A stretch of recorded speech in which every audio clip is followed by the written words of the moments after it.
Video. Landscape. Oke, bagaimana?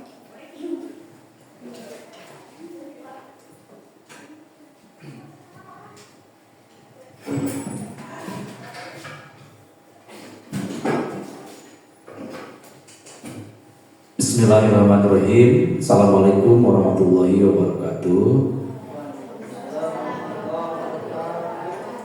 Bapak Ibu guru yang saya hormati, anak-anakku sekalian yang Bapak cintai, terima kasih ya waktunya sudah kalian luangkan dan Bapak Ibu guru luangkan pada hari ini.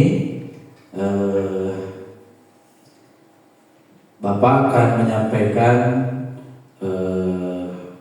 tahapan penyelarasan visi misi dan tujuan sekolah. Kenapa diselaraskan? Diselaraskan dirubah ke hal baru. Sementara seperti kita ketahui bahwa sistem pendidikan sekarang menyerap atau menggunakan pendekatan pembelajaran mendalam. Nah, tentu saja dari pendekatan sebelumnya ini ada hal yang berbeda. Maka dari itu pada hari ini fokus kita akan melakukan perubahan, dan satu bagian yang akan kita rubah berdasarkan hasil dari refleksi Bapak Ibu guru. Kita akan mengadakan penyelarasan terhadap visi, misi, dan tujuan sekolah. Sebetulnya visi, misi, dan tujuan sekolah itu kan sudah ada, bahkan ini sudah digunakan di tahun berjalan. Tapi ada beberapa hal yang memang harus disesuaikan dengan konsep pembelajaran mendalam. Mungkin filenya Pak Firman yang penyelarasan visi, misi.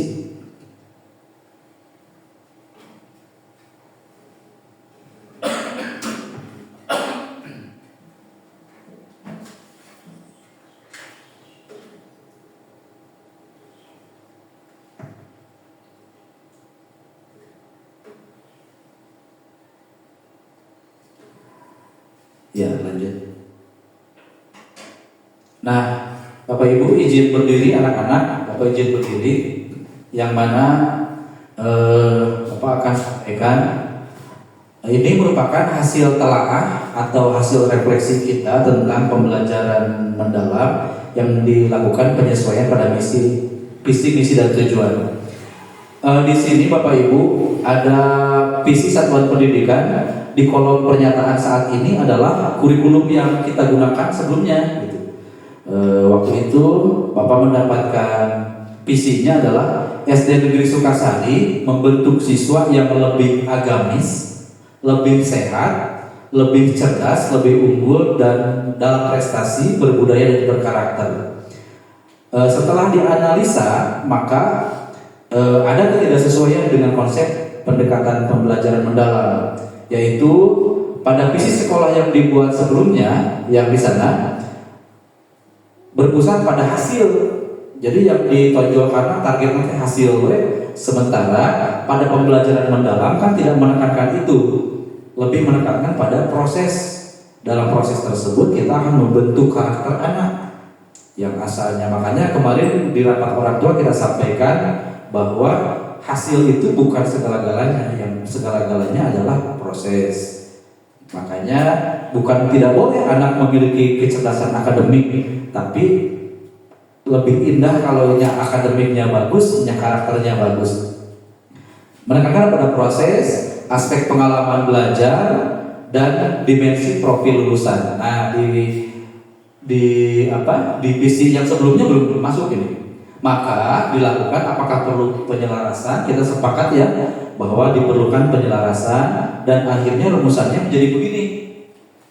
Satu, SD Negeri Sukasari membentuk siswa yang agamis, masih masuk agamisnya karena merupakan bagian dari karakter, sehat, cerdas, unggul dalam prestasi, berbudaya, dan berkarakter melalui pengalaman belajar yang mendalam, reflektif, kritis, dan kreatif.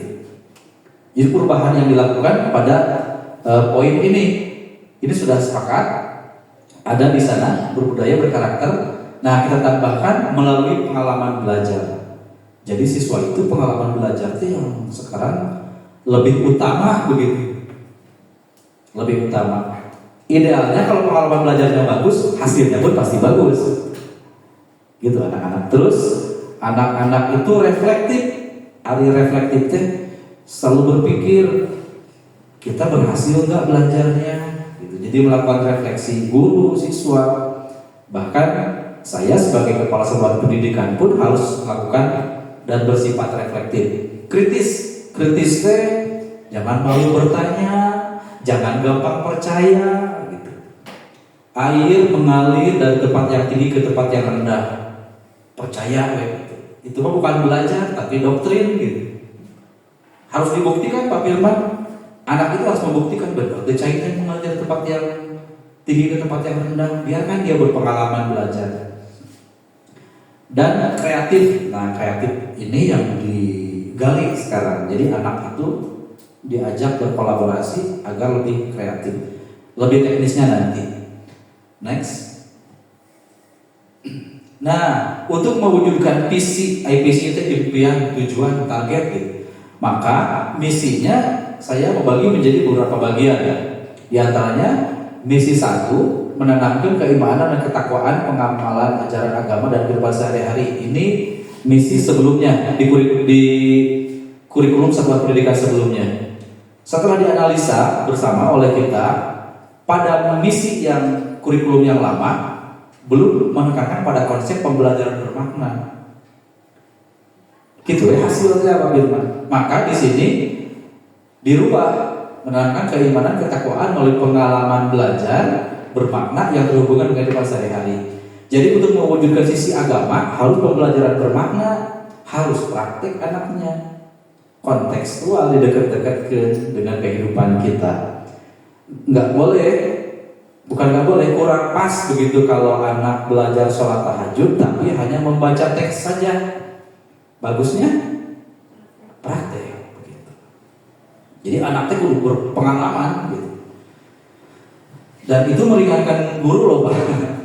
Meringankan guru karena mereka praktek, hanya sekali memberikan perintah atau arahan, anak yang melaksanakan. Di misi 2 di kurikulum lama ada kalimat menciptakan lingkungan sekolah yang bersih, nyaman, aman dan indah. Sebetulnya sudah bagus.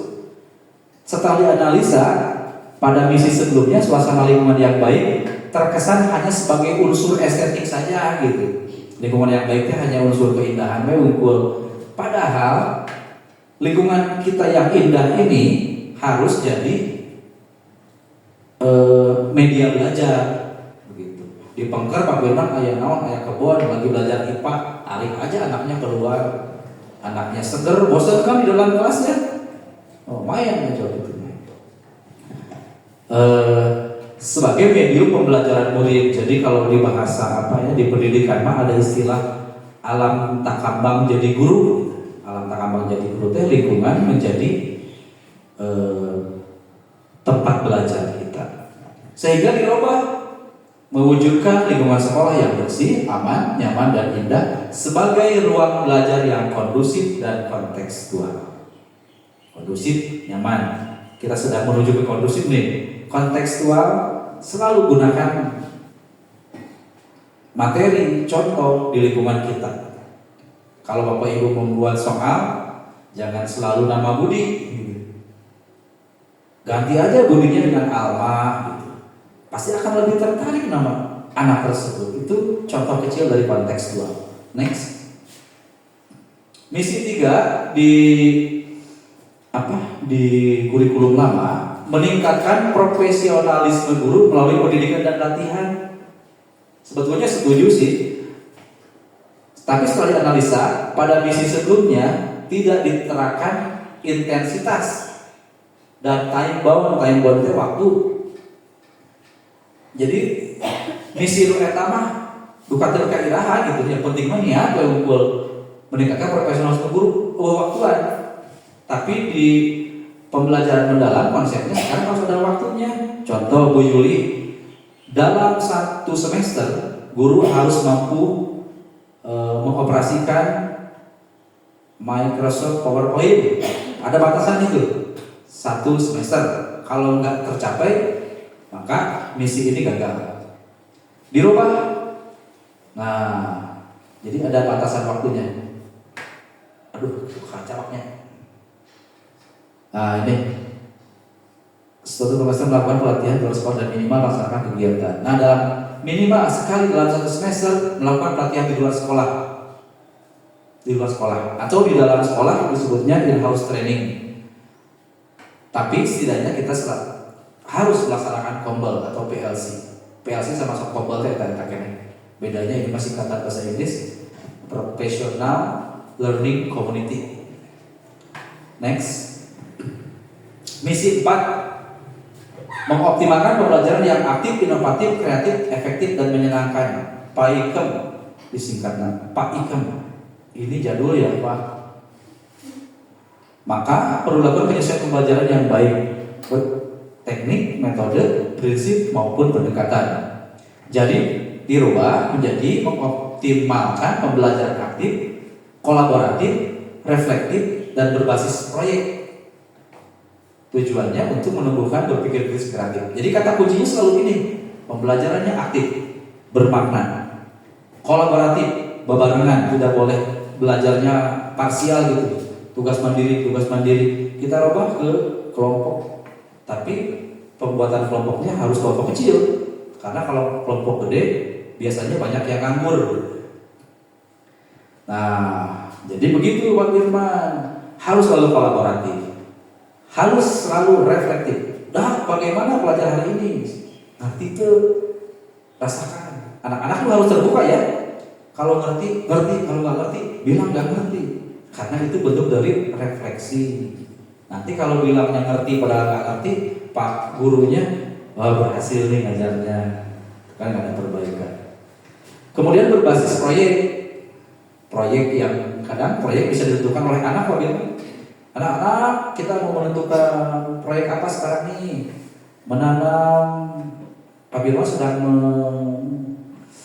menerangkan tentang materi IPA, perkembangbiakan pada tumbuhan, contoh Pak Sunan nih.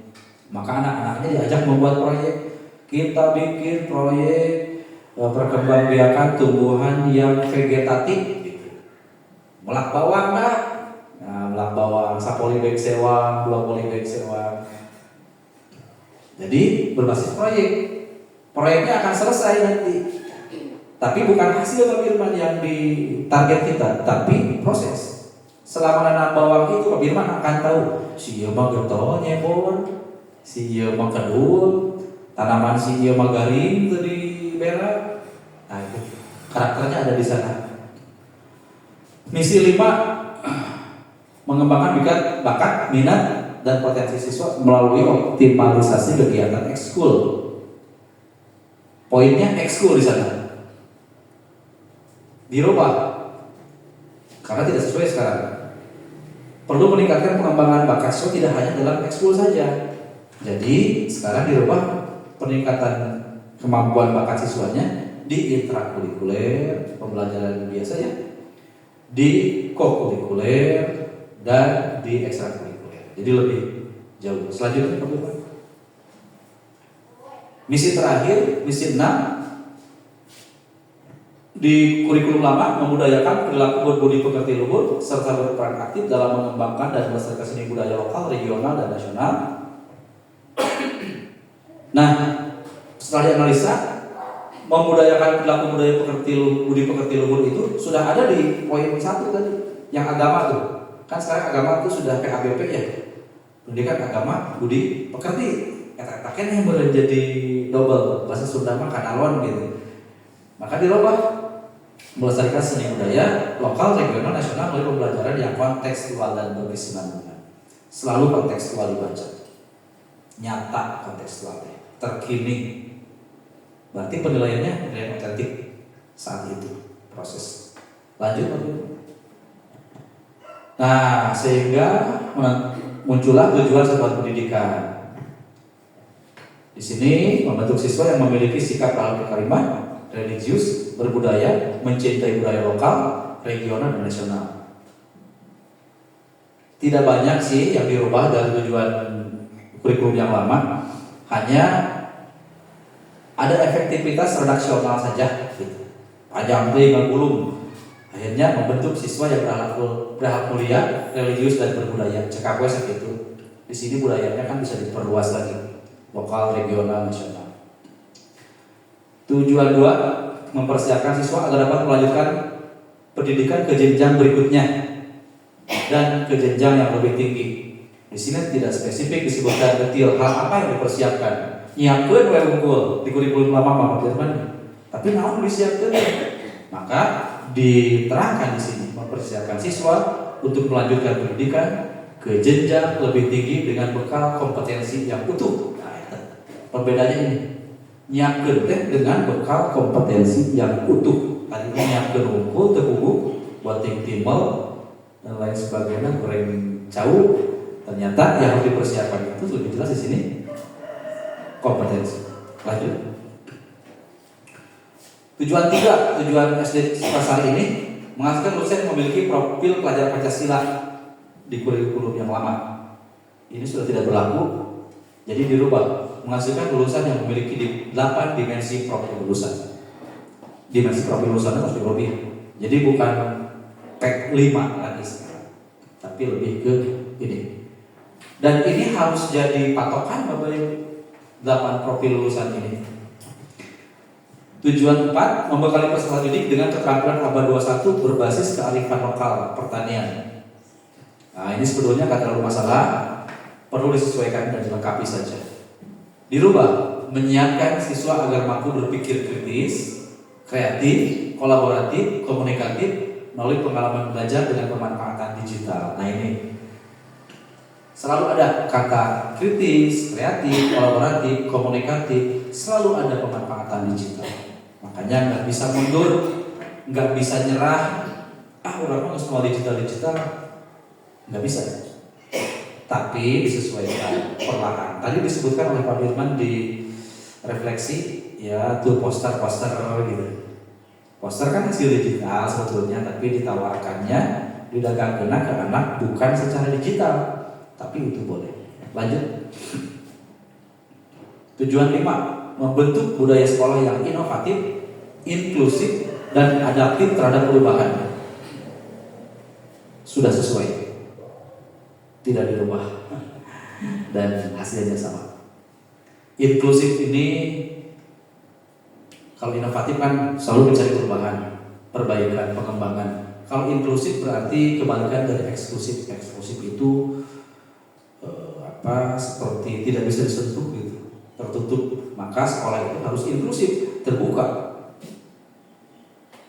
dari pihak luar, terbuka dari saran dan kritik, terbuka dari masukan anak, bentuknya jadi kolaboratif gitu. Dan adaptif terhadap perubahan. Ada perubahan apa, kita menerima. Sekarang ada pembelajaran mendalam, maka kita rubah. Next, slide-nya. Nah ini terakhir, strategi peningkatan rasa kepemilikan. Rasa kepemilikan di sini berarti termasuk siswa ya, anak-anak. 1, pelibatan dalam perumusan dan evaluasi. Melibatkan seluruh sekolah, orang tua murid, membuat forum musyawarah dan melakukan evaluasi secara rutin. Internalisasi nilai visi misi dan tujuan kegiatan sehari-hari. Nah, berarti kalau internalisasi itu penanaman gitu sejak dari tahap yang paling rendah, paling awal. Kudu ditanamkeun visi misi teh, termasuk harus sama dengan RPP, Bapak Ibu. Dan sudah terinternalisasi mah seperti kita makan teh kudu jeung sanggup wae, berarti proses internalisasi. Bangun komunikasi inspiratif dan konsisten, membangun budaya sekolah yang selaras, membangun kolaborasi dan kemitraan, dan monitoring, refleksi dan apresiasi. Terima kasih Bapak Ibu guru sekalian. Jauh dari kata sempurna, materinya terlalu panjang, waktunya terlalu pendek. Anak-anak, kalian harus berpikir kritis, jangan gampang percaya, harus menemukan, jangan diuapkan, harus nyari. Kalau tidak mengerti, terbukalah dengan Bapak Ibu gurunya. Terima kasih. Billahi taufiq wal hidayah. Assalamualaikum warahmatullahi wabarakatuh.